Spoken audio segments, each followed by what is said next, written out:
Hello friends! Today I have an extra special collab video. One of my dear friends Sasha of K's One of a Kind Factory messaged me and asked if I wanted to join a collab for Pride, and of course I said yes. I know what you're gonna say, but Pride was last month and it's already July, and to that I say the pandemic apparently stopped my brain from understanding time, and as Steffoodles says, Pride should be every day anyway.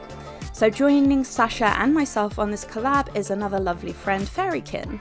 It's always a joy to be able to do a collab with talented artists, but these two artists happen to be great friends of mine, which makes it yet more joyful. We'd been talking about how little representation there is for trans artists in the doll worlds, so as three trans artists ourselves, we thought it would be a great idea to stand up together and make our own collab. Very coincidentally, today is Non-Binary Day. Woo!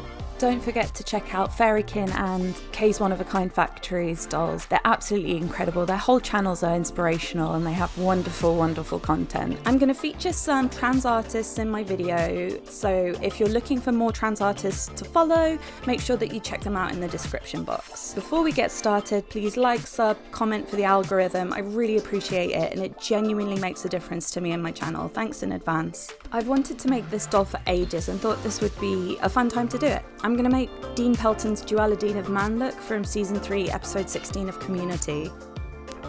I'm not doing this as a portrait doll, but Dean Pelton's not super tall, so I didn't want to use a male Monster High doll, so what I'm going to do is use a BTS body and the Vampire Creator Monster head. I'm taking the doll's head off as usual.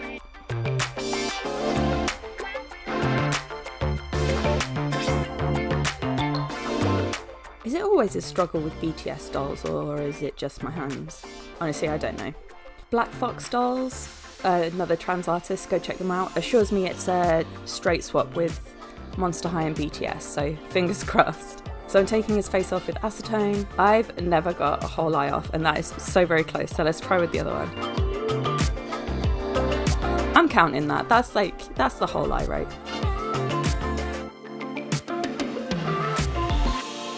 And giving him a wash with soapy water.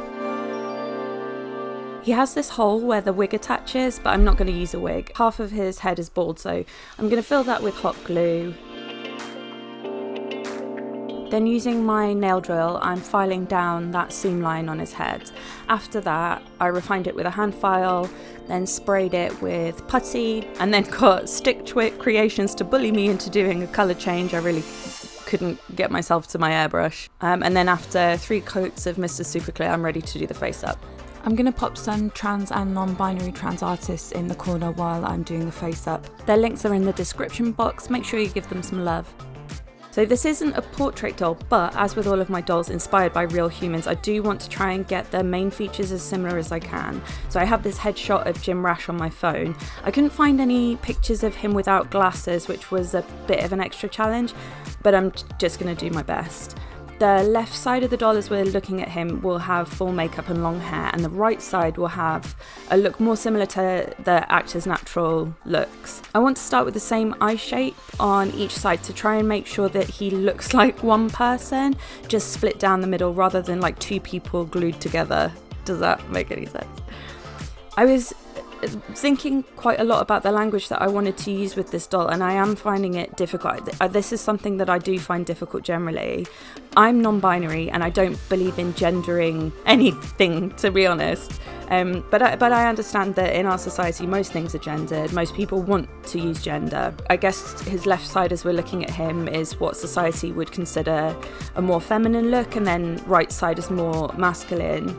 And to be honest, after just saying that once, I'm probably just going to say left and right, meaning like left as we look at him and then right as we look at him, just to refer to him, because I don't think that like long hair and makeup are only for femme people, or the bald heads and ties are only for mass people. So like it's not, I don't know, it just makes me feel weird saying it. When I do portrait dolls or dolls inspired by real humans, I tend to do a lot more shading with the pastels.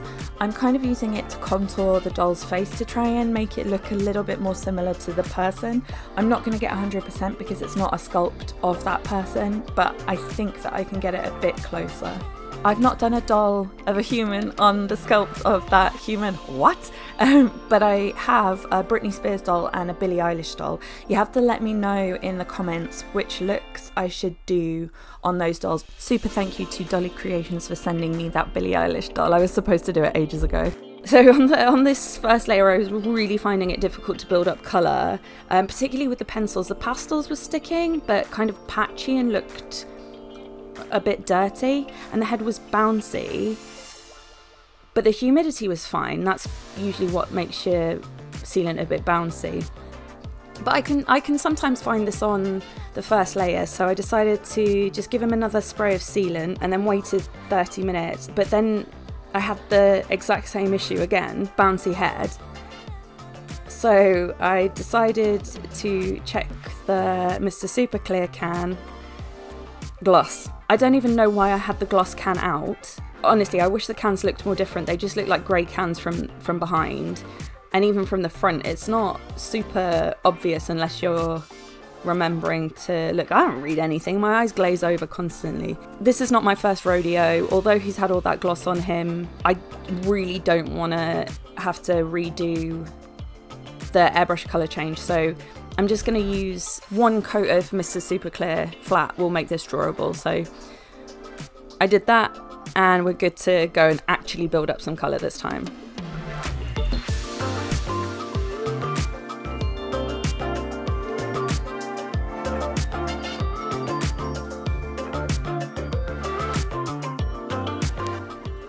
On the right side of the doll's face, I'm trying to define and carve out his cheeks. Jim Rash has kind of a subtle dimple when he smiles, so I'm trying to do that on both sides, which is kind of a traditionally more mask way of contouring, but he doesn't seem to be doing like a drag contour, although I am doing him a bit of a femme contour on the left side. Jim Rash often raises his eyebrow on the right as we're looking at him, so I've added that to my design. And then on the left side, the eyebrow is a lot more made up, so I'm trying to make it look like 2010s made up eyebrows, like so quite dark and not like much fading. The left side as well is going to have a lot of blush and lipstick and a smoky eye as well. I just completely love Dean Pelton in Community. Like, he wasn't in the first few seasons as much, but like as we get to know his character more and more, he gets the most laughs out of me, I think. I was quite late to the show, actually. A buddy I met in Japan introduced me to it. Shout out to Lucy, Miss You Millions. And I'm pretty sure I've watched the first seasons at least 3 times through each. Throughout the show, Dean Pelton has a lot of different costumes, and there are some seriously iconic looks in there. This is obviously my favourite. I really related to this costume. I don't know why, probably because I never feel completely man or woman, or like sometimes I'm both, sometimes I'm neither. Like, obviously not split down the middle as kind of like obvious as this, but it really did speak to me. I'm not sure if Dean Pelton would identify as non-binary. His sexuality and his gender are never explicitly named within the show. He's for sure somewhere in the Alphabet Mafia, but never named what part of the rainbow. He has a mega crush on Jeff throughout the show. He uses he, him pronouns, but we know that pronouns don't equal gender. And his gender expression is pretty fluid. Like, when he's smart, it's always slacks, short sleeve shirt and a tie. But a lot of his costumes are quite femme. But then the only person who could tell us whether Dean Pelton is non-binary would be Dean Pelton himself. Gender non-conforming falls under the non-binary umbrella, so somebody that presents or feels a way that society doesn't think or doesn't fit society's understanding of gender as they were assigned at birth could choose to identify as non-binary. And I say choose to identify as non-binary because I believe you choose your label. I don't believe you choose who you are, but you choose your label. No one gets to choose that for you. All trans people have a different experience with gender, of course. I'd argue cis people would as well. For me, it took me a really long time to find my label, and I'm sure I've talked about this before. I tend to say queer just because it's faster, but if I'm pushed, then it's bisexual, non-binary, and then pushed further, it's pan, abrasexual, greysexual, gender fluid demi-boy with androgynous to mass presentation, usually, but I do like a nice frock. So it's a big old mess in there. I do know that some people find labels limiting and choose not to use them, and I think that's awesome. It's totally valid. You do you. For me, finding my label was really, really empowering. Like, I thought I was the only person that was having this experience, so finding the label helped me find my community, and that really was very, very helpful for me. When I came out, I think I've been out, it must be about 7 years now. But when I first came out, I was called a trans trender by someone, and some people said it would be a phase. It hasn't been, it's been a long time now. And even if it is a phase, that's fine. Like, I don't understand why people get so het up with anything LGBT and decide that you're not allowed to change your label, or that none of this is fluid. All of it's fluid. I really wish that society was more open to people being more experimentational with their gender. Yesterday I read an article about a guy wearing a skirt in public, and he said he got a lot of weird stares. I don't remember it well. I don't remember anything well, but he was saying about how celebrities are wearing skirts now. It made me think of Beckham wearing the sarong. Was that in the 90s? Long time ago. But yeah, with guys are doing nail polish now, which as a nail polish lover, I am so down for. When I was getting my kit, I made sure to get everything black, so it wasn't either girly or masculine. It's just very neutral, because I would love to be able to do clients of all gender without them feeling uncomfortable, you know?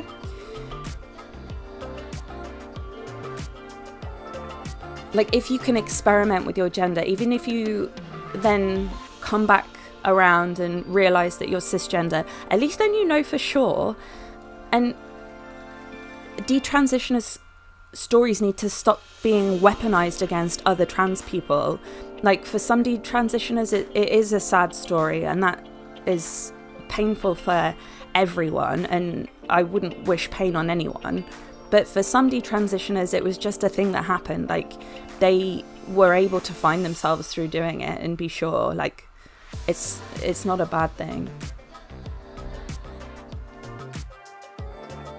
I don't understand why people get so invested in other people's gender. It just is nobody else's business. It's really not affecting anyone else. And then the arguments for it being a negative, as in like trans people existing being a negative, are just so ridiculous. Like, the logic is just not there. I don't get it. I never have, never will.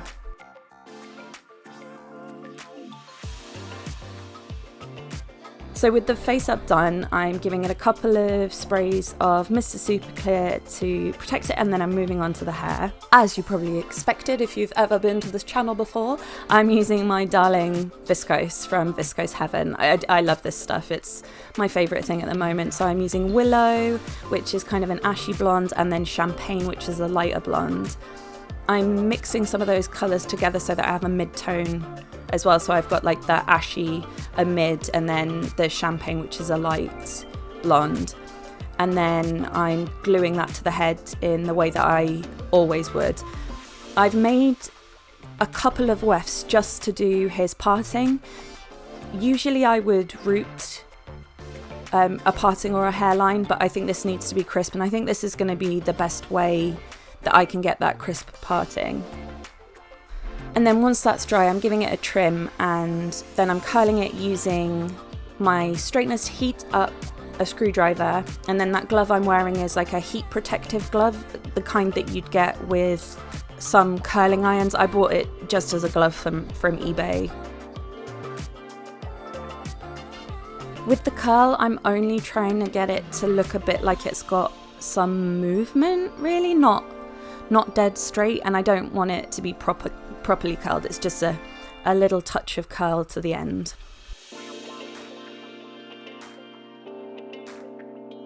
So that's the head done.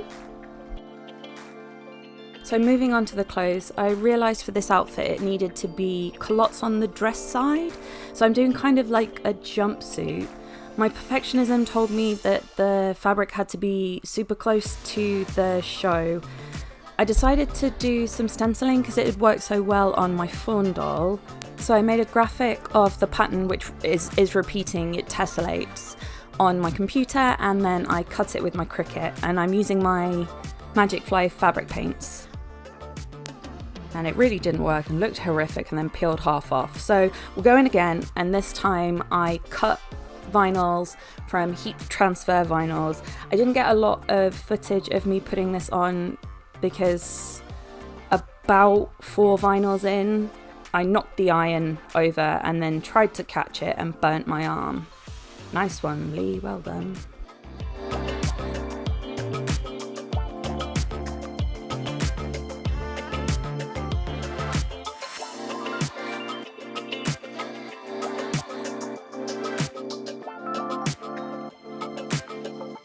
I used some of the Magic Fly fabric paint to kind of paint these little lines in between the design to kind of tie it together, and I'm sure I saw it on the dress the first time, and then looking back, maybe I didn't. Anyway, it has it, so I think it looks cute. And then I cut all the fabric pieces out. When I drew the fabric pieces onto the fabric, I glued around them at the same time, so these are not going to fray. I then sewed it together how I normally would with what? Like, it was not any more complicated than putting together a regular doll's outfit, really. You just have to then sew it straight down the middle.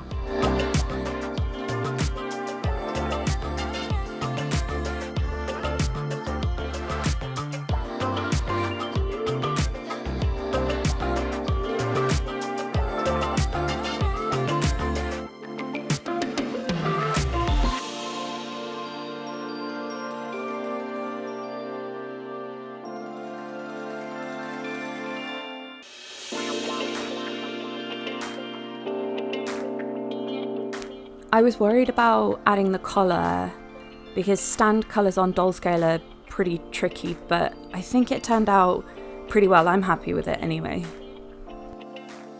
For the tie, I made a repeating pattern on my computer and then printed it on fabric. I'm going to be making a tutorial about this on my Patreon, so if you're interested, check that out, link in the description box. And then I glued the edges of that, made a little strip for the knot, sewed it together, and then sewed it to the shirt.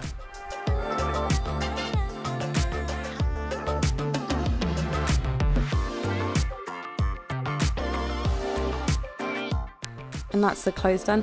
I'm really happy with the trousers part, like those pin tucks. Are they pin tucks? No. Those tucks are everything. I really like them.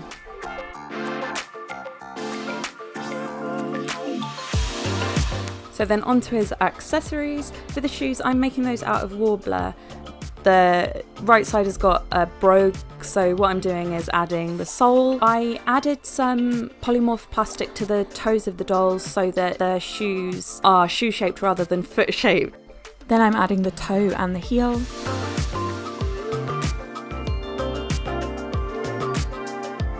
Then I'm adding the 2 side pieces. I'm then adding 1 more full sole and then 2 pieces for the heel. The court shoe was really similar. I added polymorph plastic to the toe to make it pointed. Then I'm adding 1 sole. The upper is all in 1 piece in this case. Adding another sole, and then like I rolled kind of a cigar of Warbler to make the heel. Not the most elegant solution, to be honest. The court shoe had a couple of coats in primer, And then I covered it in UV resin so that it's like mega glossy. The brogue I'm painting with acrylics. I then used a hand drill to add lace holes. I tried to do this with my pin vise, but like literally couldn't get through it. I don't know if it's my hand or the drill or what. And then to add the laces, I'm threading through three strands, that's so hard to say, of embroidery floss, gluing it, cutting it short, adding glue to the other hole, and then kind of just like poking that through.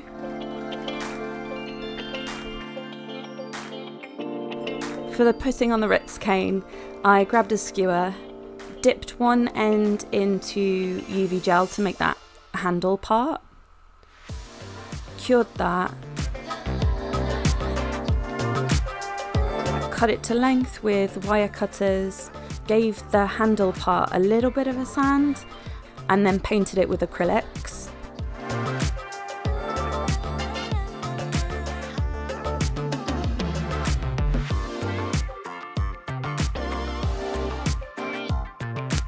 And that's all of our accessories done.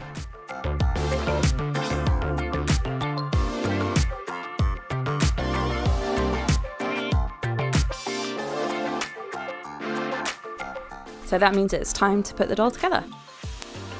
As usual, to make sure that the hairstyle doesn't get messed up, I'm putting the head in a Ziploc bag and then into a cup of hot water. And while that vinyl's softening, I'm trimming down the neck peg. This is going to make it easier to get his head back on.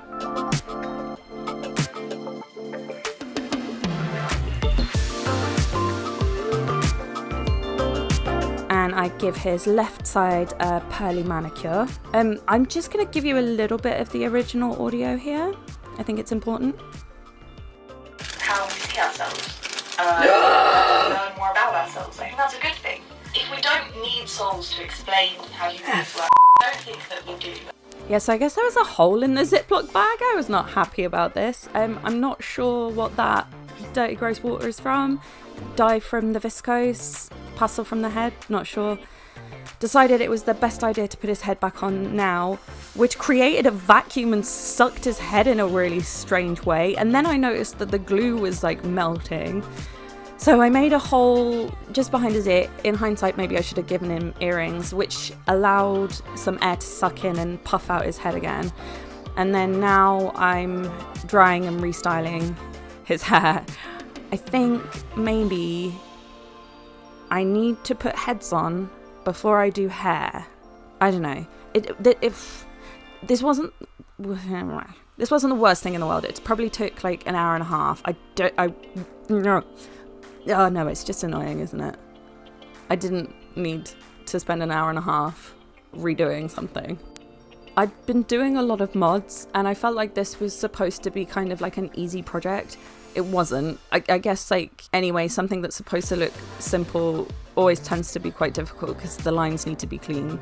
I did some learning at least. I mean, if you're gonna print a stencil on your Cricut, it needs to be thin acetate. Don't catch irons. Seal a face well, because I lost a bit of his face, and put the head on before styling the hair.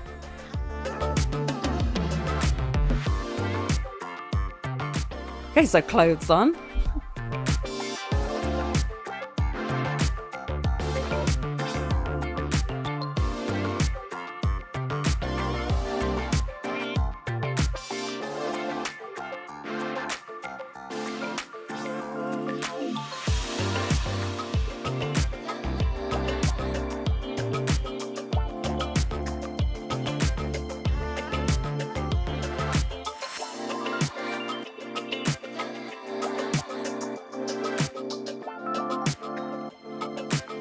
I'm winding a little bit of wire around his putting on the Ritz cane so that he can hold it.